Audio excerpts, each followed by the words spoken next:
ये बस आज क्या कार्यक्रम रखा और किसकी तरफ से? देखिए, सर्दी के अंदर ठाकुर जी के जो पोष बड़े का भोग लगता है, इसका एक अपना अलग ही महत्व है। और हमारे लिए आज हर्ष का विषय है कि श्री श्याम सेवा कल्याण संघ अजमेर और कृष्णगंज विकास समिति के संयुक्त तत्वाधान में हम लोगों ने कृष्णगंज क्षेत्र में राधा कृष्ण भगवान के मंदिर के यहाँ पोष बड़े का आयोजन रखा गया है यहाँ पर। और ठाकुर जी का अनुपम श्रृंगार यहाँ पर हुआ। यहाँ पर भजन हम लोगों ने यहाँ पर गाए और उसके बाद ठाकुर जी के भोग लगाकर और क्षेत्रीय नहीं, आसपास के जो भी भक्तगण यहाँ पधारे हैं, सभी को यहाँ श्याम सेवा कल्याण संघ अजमेर और कृष्णगंज विकास समिति द्वारा यहाँ पर पोष बड़े का दाल का हलवा और जो पकौड़ी है उसका ठाकुर जी के भोग लगाकर और प्रसाद का हम लोग यहाँ पे वितरण कर रहे हैं। क्यों लगाया जाता है बता? देखिए, ये बहुत पुरानी एक परंपरा है ठाकुर जी के भोग की पोष बड़े की।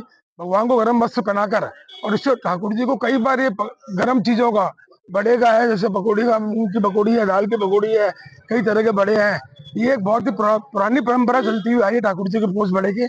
इसलिए करीब करीब हर मंदिर में हर क्षेत्रवासी भोग लगाता है और हम लोग भी श्री श्याम सेवा कल्याण संघ विकास समिति भी पिछले कई वर्षों से हम पोष बड़े का आयोजन यहाँ करते हुए आ रहे हैं। क्षेत्र राकेश जुडवानिया, अध्यक्ष श्याम सेवा कल्याण संघ अजमेर। आज बड़े ही हर्ष का विषय है कि शीतकाल के इस अवसर पर भगवान राधा कृष्ण के मंदिर के अंदर हम सभी ने मिलकर के, जिसमें हमारे यहाँ इस क्षेत्र की दो संस्थाएं श्री श्याम सेवक कल्याण संघ और कृष्णगंज आना सागर विकास समिति, ये दोनों समितियां काफी समय से यहाँ पे काम कर रही है और इन दोनों समितियों के संयुक्त तत्वाधान के अंदर आज हमने इस क्षेत्र में और आसपास के सभी क्षेत्रवासियों को आमंत्रित करा है भगवान के भोग लगा करके उनके प्रसाद वितरण का।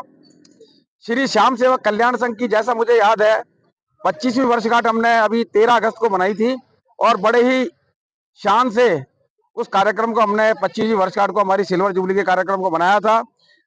ऐसा मेरा राधा कृष्ण भगवान के यहाँ पर ऐसी प्रार्थना थी कि जो पहली भजन संध्या जब यहाँ पर हुई थी तो आपके ही चरणों के अंदर से यहाँ से प्रारंभ करी थी हमने, और आज हम 25 वर्ष की ये सफर करके यहाँ पर पुनः भगवान के मंदिर में दरबार में हाजिर हुए हैं। और आज हमने शीतकाल के हिसाब से, जैसा कि हमारी सनातन परंपरा रही है, भगवान के दाल के हलवे का और बड़े का, दाल के बड़े का हमने भोग लगाया है। सभी भक्तों को आमंत्रित करा है। कृष्णगंज विकास समिति क्षेत्र के श्याम सेवक कल्याण संघ के हमारे मेंबर जो अजमेर के विभिन्न क्षेत्रों के अंदर रहते हैं, सभी को हमने यहाँ पर आमंत्रित करा है। हम सभी ने मिलकर के भगवान के यहाँ श्रृंगार करा, अनुपम श्रृंगार करा। उसके बाद में भजन कीर्तन हुए और आरती के पश्चात में आज हमने इस कार्यक्रम को प्रारंभ किया है। हम सभी की तरफ से भगवान को बहुत बहुत नमन करते हुए प्रार्थना करते हैं कि हमारी दोनों संस्थाएं और हमारे क्षेत्र में, हमारे देश में, हमारे राज्य में इसी प्रकार उत्तरोत्तर प्रगति होते रहे और सनातन धर्म इसी तरह आगे बढ़ता रहे। जय श्री श्याम, जय श्री राम। मुकेश कुमार ट्राक, अध्यक्ष कृष्णगंज विकास समिति और सचिव श्री श्याम सेवक कल्याण संघ।